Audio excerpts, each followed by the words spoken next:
Teste, gravação iniciada. Prezados, muito bom dia a todos. Estamos abrindo agora a nossa sessão do dia 15 de dezembro de 2020, turno da tarde, 14 horas, da turma 3401, primeira turma ordinária da quarta Câmara da terceira sessão deste Conselho.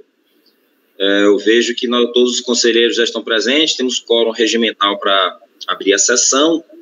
Então, iremos iniciar o nosso julgamento de hoje com o item 100 da pauta, empresa SMS Tecnologia, de relatoria do conselheiro Ronaldo Souza Dias. Aqui eu já passo de imediato a palavra, lembrando que nós manteremos a mesma ordem de votação das outras sessões, e, conselheiros, todos vocês, mantendo aquele mesmo padrão, não temos uma sustentação oral para essas empresas, só o item 121 da pauta. Então, se julgarem que, pela releitura do voto, nós já conseguimos entender o assunto, está dispensada a leitura do relatório, né? Se houver alguma dúvida, nós retomamos. Mas também, se for necessária a leitura, não há nenhum problema. Ok? Com a palavra, o relator. Tranquilo, presidente. Nós vamos direto ao voto, porque aqui é uma concomitância. Se houver dúvida, a gente volta aqui para o relatório.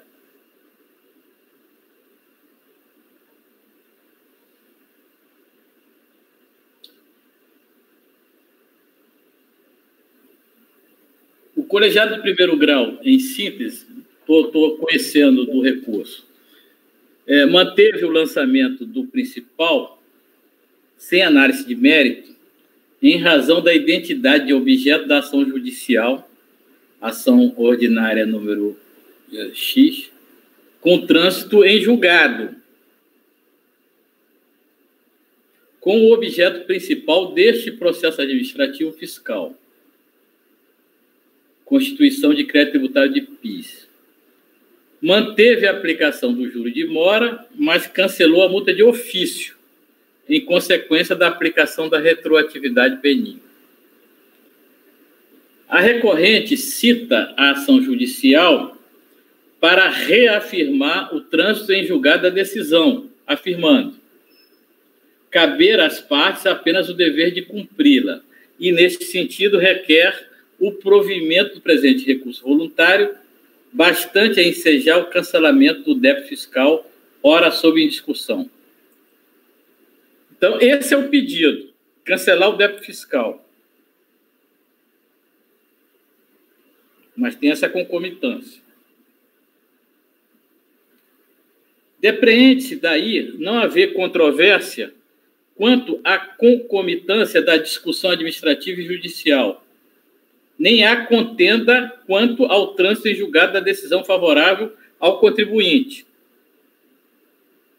Contudo, o cancelamento integral do auto de infração, como requerido, dependerá de liquidação do crédito cujo direito fora judicialmente reconhecido. Observe-se que a decisão judicial apenas eliminou a controvérsia quanto ao direito de crédito relativo ao excesso de pagamento da contribuição ao PIS, na vigência dos decretos inconstitucionais, reconhecendo o direito à compensação, mas não definiu haver crédito suficiente para extinguir os débitos compensados.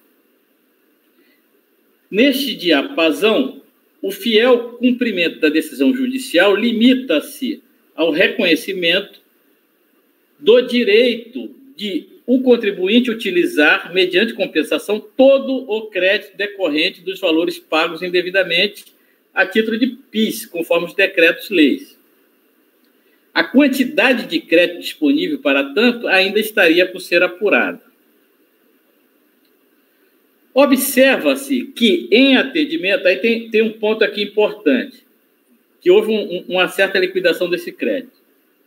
Observa-se que, em atendimento à resolução número 1019/06 da DRJ Campinas, foi um despacho até da nossa colega da primeira sessão, Edeli Pereira Bessa, houve cálculo do crédito decorrente da decisão judicial, mas que tal crédito não fora suficiente para quitar todo o débito levado à compensação.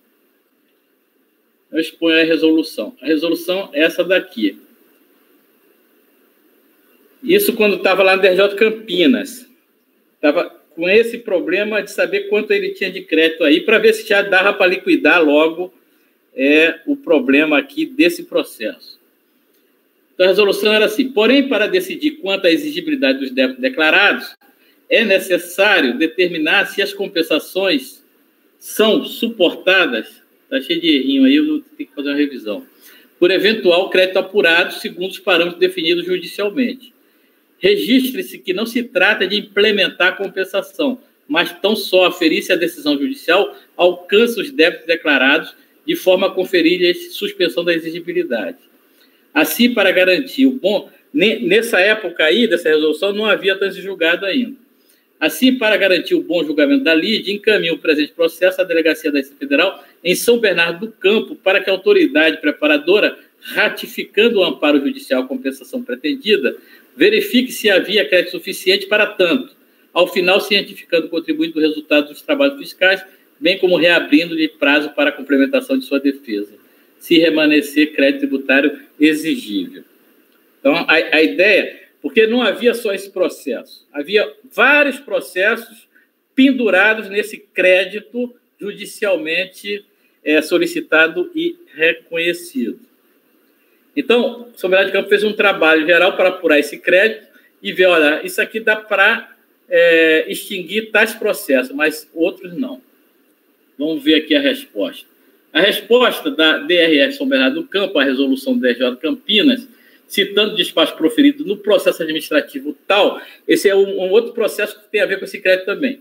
Fora, em síntese, a seguinte: entretanto, em auditoria de todas as DCTF entregues pela empresa com débito suspenso de PIS pelo motivo ação judicial número X, foi verificado que, além deste débito do presente processo, a empresa suspendeu também o PIS dos períodos de apuração janeiro de 98 e janeiro de 2000 a junho de 2000.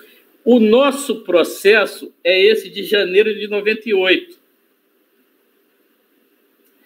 Assim, observe o resultado aí. Assim, exceto o período de apuração de janeiro de 98, para o qual houve a lavratura de auto de infração eletrônica do DCTF, controlado no processo administrativo fiscal número tal, 25, que é o nosso, foi efetuado o cadastramento destes débitos adicionais. Lá naquele. Mas o nosso ficou fora. A empresa apresentou a documentação de folhas 87, 117, com apuração do direito creditório no valor de 41.962 UFIR.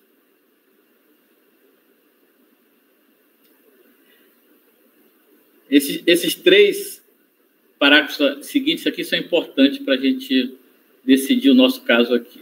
Adicionalmente, a empresa apresentou a cópia integral da ação judicial como laudo técnico pericial judicial de folhas 342 e 375, por meio da qual apura-se o direito creditório de PIS a compensar, atualizado para a data de 1 de fevereiro de 97, no montante de 206 mil reais, 324. Faltou 1.000 aqui. Neste sentido, foi elaborada a planilha de cálculo de compensação de folha 550 e 552, sendo certo que foi detectado excesso de compensação de PIS no montante atualizado para julho de 2012 de 422 mil. Diante disso, o sujeito passivo foi cientificado dos cálculos que concluíram pelo excesso de compensação e efetuou o pagamento do valor definido pela Receita Federal. Só que o nosso ficou de fora, porque já tinha um auto de infração. Disso tudo, resulta incontroversamente 2 pontos. Primeiro, opção pela via judicial para discutir o direito creditório. 2, trânsito em julgado de decisão parcialmente favorável ao contribuinte. E só esses 2. Vislumbra-se ainda, a partir do despacho acima reproduzido, que o crédito apurado for insuficiente para quitar todos os débitos compensados, inclusive o tratado nesses autos. Só que aqueles que foram que não foram compensados por insuficiência de crédito, ele pagou. O nosso ele não pagou porque ficou fora daquele cadastramento, como eu expliquei antes. Por tais razões, a decisão do colegiado de primeiro grau deve ser mantida, conforme argumentado no excerto abaixo transcrito.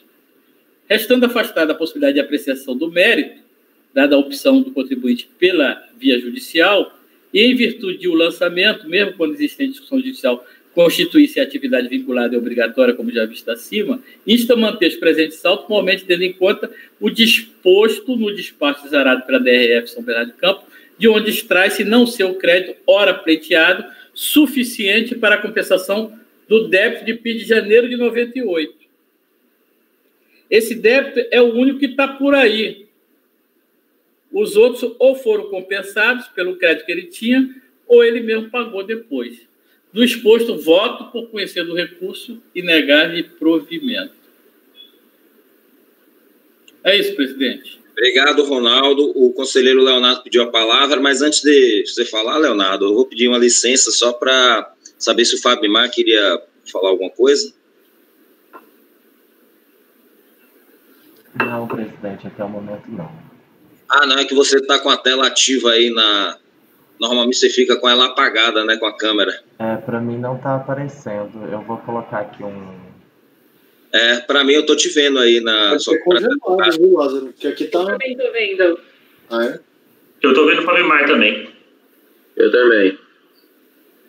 Fabimar só tá aparecendo para alguns. Fabimar vai tentando aí, depois que a gente encerrar esse julgamento, eu te conto como é que se você ainda tá aparecendo ou não. Tá. Passa a palavra ao conselheiro Leonardo. Legal. O conselheiro Ronaldo, só algumas perguntas para ver se eu entendi bem aqui. A gente tem o início de concomitância lá atrás, mas depois teve a superveniência do trânsito em julgado, né?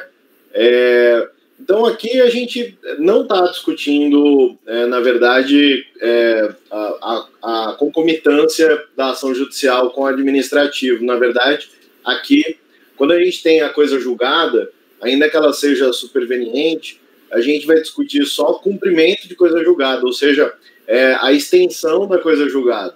Agora, o que já me leva a um problema com relação à ementa, né? Porque a ementa ela fala sobre concomitância. Agora, aí vem algumas questões, né, decorrentes disso. A ação ordinária, é uma ação ordinária, pelo que eu vi.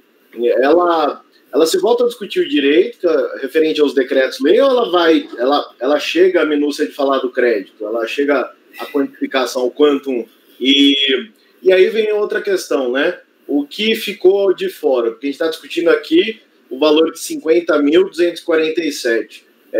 Ainda que se aplique a coisa julgada, o crédito não é suficiente para a extinção dos débitos, né? De alguns débitos. Entre eles, esse que está sendo discutido aqui. E o contribuinte pagou alguns débitos devidos não contemplados pelo crédito e ele não pagou esse. É isso mesmo, né? Porque se for assim, primeiro, é suficiente para extinguir em parte o débito, que levaria a uma procedência parcial, ou ele não foi suficiente para extinguir nada desse crédito e seria, portanto, uma negativa de provimento? Do nosso processo, não deu para extinguir nada. O que aconteceu realmente naquele despacho ali que eu li um pouco mais demorado, DRF São Bernardo? Havia um outro processo que tinha também débito, e São Bernardo ele agregou todos os débitos compensados com aquele crédito judicialmente reconhecido num processo só. Mas ele não fez isso em relação a este débito. Aqui nós só estamos discutindo um débito, que é esse de janeiro de 98. Por que ele não fez isso? Porque já havia um auto de infração. Aí deixou de fora. Agora, todos os outros que tinham um pedido de compensação ou uma compensação efetuada em DCTF, ele deixou num processo só. Então, apurou todo o crédito, viu o que dava para extinguir dos débitos compensados, extinguiu esses débitos compensados e restou, não um crédito favorável a ele, mas um débito contra o contribuinte. O contribuinte foi intimado, olha, o cálculo é esse. Ele concordou e pagou. Mas ficou de fora esse nosso aqui, porque não foi cadastrado naquele processo que consolidou todos os débitos.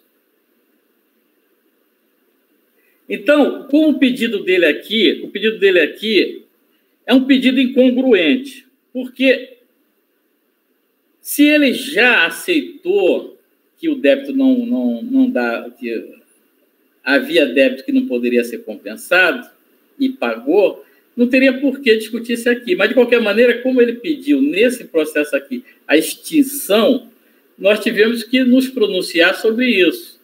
Eu estou só dizendo o seguinte, olha, não tem crédito mais, não tem mais crédito. Por isso que é esse arrazoado todo, porque se não tivesse pedido isso, bom, for a concomitância, eu vou reafirmar a decisão do DRJ e acabou. Mas como ele está pedindo assim para extinguir, dado o trânsito em julgado, extinguir logo esse débito que ele compensou, eu estou afirmando que não é possível. Tá ótimo, obrigado, doutor Ronaldo. Vou passar a palavra à conselheira Fernanda. Não, mas eu queria falar, o Leonardo ainda falou da ementa. Ah, desculpa. A ementa, eu acho que nesse caso o Leonardo tem razão. Eu acho que eu posso falar mais da nossa questão mesmo, que é justamente dizer que não há crédito suficiente para extinguir esse débito. Seria interessante até, se você quiser, a ementa acaba sendo uma decisão da turma, né, mas agregar que a concomitância existia, mas foi superada com a superveniência da decisão transitada em julgado. Para ficar claro na ementa que havia realmente a concomitância, mas foi superada pelo trânsito. Tá, legal. Okay. Vou acolher isso. Tá, obrigado. Então, conselheiro Fernanda. O Léo já adiantou a maior parte das questões que eu tinha, tanto com relação às conclusões de concomitância dentro do voto, que eu também, e a relação à ementa. A minha única pergunta que eu não estou conseguindo achar tem algum relatório circunstanciado que mostra que a fiscalização fez esses cálculos e concluiu que... Porque, assim, eu já olhei a decisão judicial e, de fato, a decisão dizia que ela estaria sujeita à análise, disponibilidade e tudo mais. Mas eu não achei que foi um relatório circunstanciado da fiscalização mostrando que não sobrou. Então, tá meio disse que não disse. Você sabe onde é que está isso, Ronaldo? Só para a gente dar uma olhadinha. Olha, não sei onde é que está isso. Mas tem? Tem na folha 147 a diligência da resolução. Isso. E aí, ali, eu não sei se ele traz o memorial de cálculos, mas o que ele fala que eles foram... tem sim. Foi elaborada a planilha de cálculo de compensação. Isso, foi detectado excesso de compensação no valor de 422 mil. O sujeito passivo foi cientificado, concluiu pelo excesso e efetuou o pagamento do valor definido pela Receita Federal do Brasil. Isso aí tem, não, perfeito. Era essa a minha dúvida. Essa aí? Sua dúvida? Então, isso aí tem. Não, era isso aí, só para ver se realmente o cálculo foi feito à luz de todas essas questões. Porque, na verdade, Fernanda, isso aí tem, isso que o Leonardo acabou de ler tem. O problema é que os cálculos meus foram feitos em outro processo. Lembra que eu falei assim, olha, isso aqui é um outro processo, o processo consolidou todos os débitos aqui. Ali foi feito tudo. Eu procurei. É uma coisa incongruente também. Nós aqui, quando um processo é citado e tem interferência no outro, como esse que consolidou, é importante, mas foi trazido para cá, nós não temos acesso. Não seria o caso de pedir uma diligência para a gente ter acesso a isso antes de julgar? Tudo bem que, assim, o recurso voluntário, eu olhei, ele simplesmente pede para aplicação da decisão judicial e ele mesmo poderia ter elaborado mais e se defendido melhor. Isso, ele não contesta que há aqueles cálculos ali. Ok, eu acho que, assim, talvez tenha sido falha do próprio recorrente. Se isso tivesse sido elencado, eu com certeza pediria os cálculos virem para cá, mas se ele não pediu também, não tem que pagar a gente. Olha, esses cálculos que a DRJ... Eles vêm de auto de infração, né? Se fosse com certeza a gente não poderia fazer. Sendo auto de infração, eu não sei se não seria o caso. Estou em dúvida. Lembrando que esse auto de infração, porque com a fiscalização, com a análise do procedimento fiscal, além de não terem sido identificados créditos suficientes para cobrir os débitos, ainda foram descobertos débitos excedentes, que aí tiveram que ser constituídos via auto de infração. Mas então, aí deveria estar esse cálculo ali no auto de infração, tá? O próprio auto de infração, né? Não. O auto de infração ele tem que ser pautado em alguma coisa. Os documentos estão ali, vou dar uma olhada. Não é isso não, gente. Não é isso não. O auto de infração não foi feito. Fala, Oswaldo. Quer falar, Oswaldo? Oswaldo entendeu. Não, eu entendi. O que aconteceu foi que ele declarou, era insuficiente e lançou. Não foi feito um cálculo a mais e nem nada. Não, também não foi isso não. O auto de infração deste débito foi feito antes da lei, daquela consolidação. É exatamente isso que eu estava falando. Então é isso mesmo. Eu vi que você estava balançando a cabeça, eu vi que você estava entendendo. Por isso que eu disse assim, olha, quando ele consolidou tudo, nesse processo que eu cito aí, não é o nosso não, é um outro processo. Ele deixou de fora esse, porque já havia um auto de infração. Agora, todos os outros débitos que ele tinha compensado em DCTF, está tudo aqui. Aí ficou um cálculo só, ficou redondo, exceto por esse. Porque também o período é 98, né, Ronaldo? Então, a 98 você tinha que lançar auto de infração. Já você tinha não podia que lançar deixar o valor que estava confessado em DCTF. Isso, exatamente, naquele períodozinho que não era confissão de dívida, né? Não era confissão de dívida, exatamente. Pelo que o Ronaldo está falando, eu acho que está tudo certo, eu acho que realmente a decisão final vai ser a que o Ronaldo colocou. Mas eu entendo que, como o lançamento foi anterior a toda essa questão judicial e essa apuração desses cálculos, eu me sentiria mais confortável que os cálculos fossem trazidos para esse processo antes da gente julgar. Se fosse decomp, a responsabilidade era só do recorrente, né? E o interesse era dele. Agora, sendo um lançamento, me parece que a gente está decidindo meio às cegas, sendo guiado pelo que a fiscalização diz que é. A gente não está conseguindo ver o conjunto probatório todo que ampara o que sobrou desse lançamento. Ou estou errada, Ronaldo? Teve um contraditório naquele outro processo lá. Como aquele contraditório se resolveu dessa forma que eu li aí, a resolução que a DJ Campinas pediu para fazer uma diligência, São Bernardo respondeu, disse que não tinha crédito suficiente, o contribuinte foi intimado 30 dias e tal, não contestou e pagou. Apenas se por um acaso esse débito estivesse lá, esse processo nem existia mais. Ok. Assim, se vocês entenderem que a gente pode julgar, eu julgo. Mas, assim, eu acho que esse é o procedimento padrão, me incomoda. Nesse caso, ok? Mas, assim, em casos normais, a minha postura sempre vai ser de pedir os cálculos para serem apresentados. Mas, ok, eu entendo que esse caso aqui está mais claro e não tem muito o que ver nos cálculos. Mas só para deixar claro que eu acho que em situações normais isso não deveria acontecer. Obrigado, conselheira. Fernando, obrigado. Aqui no caso, né, acho que o processo já está claro.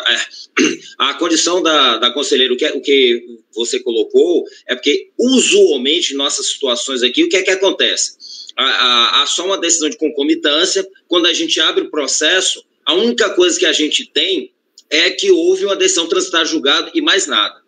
Então, normalmente seria esse procedimento. Aqui nós já temos uma situação diferente. Nós não temos apenas a decisão transitada julgada, nós já temos todas as consequências da decisão transitada julgada, inclusive a determinação judicial, para que sejam feitos os cálculos e apurados os valores e a suficiência de crédito para compensar os débitos. Tudo isso já foi feito foi pedido através de resolução que essa apuração fosse feita, nós já temos a resposta, então nós já estamos num processo mais adiantado.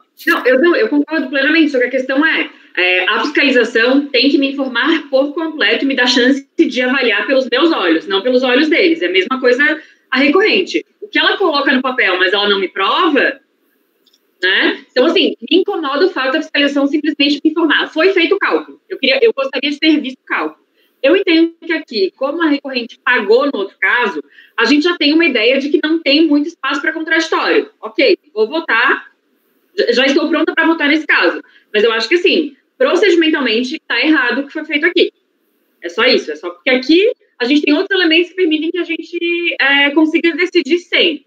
Mas a fiscalização, aqui é um órgão independente, a gente não pode julgar simplesmente pelo que a fiscalização fala. Então, na verdade, o que eu vou me basear é o fato da recorrente já ter pago o que foi considerado incontroverso no outro. É só para deixar claro meu posicionamento, não precisamos discutir mais. É só lembrando também que, de qualquer forma, independente de qualquer coisa, qualquer decisão nossa sobre suficiência ou não de crédito, a gente não vai, de qualquer forma, como o conselheiro Leonardo falou, a gente vai fazer conta aqui. Qualquer coisa, qualquer avaliação que a gente fez, a gente vai pedir uma resolução e é a Receita, é a unidade local que vai definir. Foi feito crédito, não foi feito crédito, vai dar ciência ao contribuinte e daí a gente vai proceder. Então... mas é porque assim, nós não estamos vinculados à diligência. É preferencial e, obviamente, nós acatamos na maior parte das vezes. Mas é só por isso, assim, porque, querendo ou não, a gente não está olhando, a gente está simplesmente ratificando algo que a gente não está vendo pelo contexto. É só isso. E nessa vez, ok, em outras vezes, não. Conselheiro Marcos? Fernanda tem razão que isso não é um procedimento geral. Nós temos que realmente ter acesso a todos os cálculos feitos para firmar uma convicção. Como aqui eu sou o relator e estou votando, eu digo que eu tenho convicção de que esse é o procedimento correto.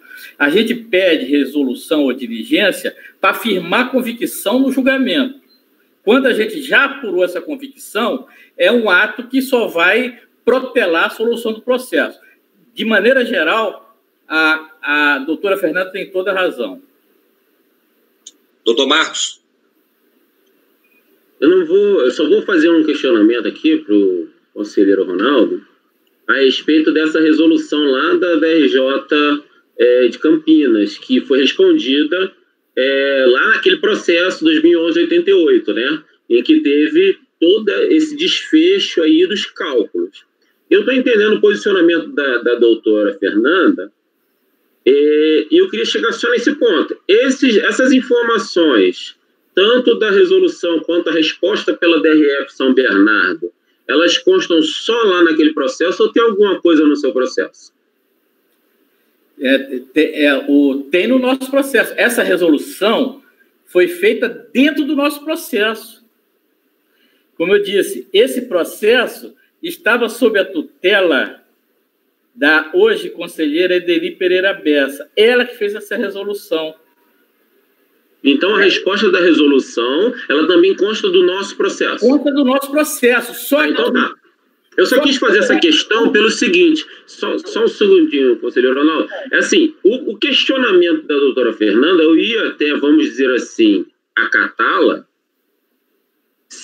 esse questionamento dela, se por acaso essas informações, tanto da resolução quanto dos cálculos e o desdobramento do processo, se ele tivesse só lá, aí a doutora Fernanda teria razão porque ela não está enxergando. Ela, como conselheira da turma, só ia conseguir enxergar o seu processo. O processo que está na carga do conselheiro Ronaldo. Se não, porque isso a gente que é conselheiro fazendário tem acesso a todos os processos que estão no e-processo, não os conselheiros contribuintes. Então, eu estava entendendo o lado dela, daria razão se as informações, tanto da resolução quanto do desdobramento da resolução, não estivessem no nosso processo. Aí eu ia concordar com a conselheira Fernanda o seguinte, tem que baixar a diligência para trazer essas informações de lá. Como não houve, de fato, eles já estão no nosso processo, o desenrolar, eu acho desnecessária a resolução. Eu estava até concordando com ela, poxa, será que ele só puxou a informação daquele processo, o final 2011-88? Não. Aí agora o conselheiro, eu não fui lá olhar dentro do nosso processo, e o conselheiro, o doutor Ronaldo, informou, ok, está tudo lá dentro. Então, assim, para mim seria, nesse ponto, as informações que são derivadas da resolução, no meu entendimento, seriam suficientes para fim de cálculo, como ele mesmo citou no voto, né? Era só isso que eu queria acrescentar, tá, doutor Lázaro? Só um segundo, Fernanda. Eu só queria lembrar aos colegas, tem escrito por ordem, Fernanda, João Paulo e Leonardo. Nós temos 30 minutos já nesse processo. Então, eu queria pedir a todos que fossem o mais sucintos possível nos seus comentários e que depois disso não vai ser admitido mais nenhum pedido de palavra, tá? Só para deixar claro e a gente fechar, né? O que eu entendi? O conteúdo da conclusão da diligência foi trazido para cá, mas todos os cálculos e as explicações não estão, e eu não achei, pelo menos. Tá? Cálculo definitivamente não está aqui, a resolução final talvez esteja, mas sem possibilidade da gente avaliar ela por completo. No entanto, o que me levaria, sim, né, em regra geral, a pedir a diligência, foi isso que eu tentei deixar claro. Isso não deveria ter ocorrido. No entanto, o que o Ronaldo trouxe foi que a recorrente teve a oportunidade de se defender no outro processo, mas ela concordou com o que foi em diligência e chegou a pagar a diferença. O fato de ela ter pago me deixa tranquila de que não tem uma controvérsia a ser analisada, motivo pelo qual, de forma como exceção, eu voto com o Ronaldo. Mas eu só fiz a ressalva no sentido de que, assim, esse caso, os outros fatos me levam a crer que a convicção do Ronaldo está certa. Mas o procedimento da fiscalização está errado, e foi isso que eu quis marcar e que você confirmou. Mas, assim, nesse caso, o procedimento também foi feito errado. Foi isso que eu entendi. Aí depois, quem quiser, enfim, me corrigir, e aí eu paro por aí. Então, assim, vou votar com o Ronaldo pelos outros fatos que me permitem entender que está tudo certo. Mas o procedimento que a fiscalização colocou não foi certo porque ela me cegou nesse momento. Obrigado. João Paulo, por favor. É exatamente isso, presidente. Estou olhando aqui, a conselheira Fernanda tem razão. Foram retirados trechos da resolução colocado nesse processo. Então, em regra, também concordaria com a conselheira Fernanda, conselheiro Marcos, de baixar em diligência. Nós estamos abrindo mão aqui de um procedimento adequado, correto, mas estamos fincando aqui que não foi feito da forma adequada, porque já houve manifestação do contribuinte retirando a controvérsia. Exatamente isso. Então, nós temos aqui uma formalidade que está sendo deixado de lado por conta da especificidade desse processo. Mas é exatamente isso. Estou confirmando aqui, são trechos apenas. Não foi trazido na íntegra. Obrigado, doutor João Paulo. Conselheiro Leonardo. Presidente, é só para dizer que eu acho que já está bem clara a questão, né? Eu acho que a gente poderia votar. Tá ótimo, obrigado. Iniciado o regime de votação, doutor Carlos Pantaroli, como vota? Acompanho o relator. Doutor Oswaldo? Acompanho o relator. Doutor Marcos Roberto? Acompanho. Doutora Fernanda? Acompanho, só lembrando que tem que fazer aqueles ajustes ali na parte da concomitância e na ementa, mas acompanho. Ok, obrigado. Doutor João Paulo? Com o relator. Doutor Leonardo? Com o relator. Eu também acompanho o relator. Acordam os membros do colegiado por unanimidade de votos em negar provimento ao recurso.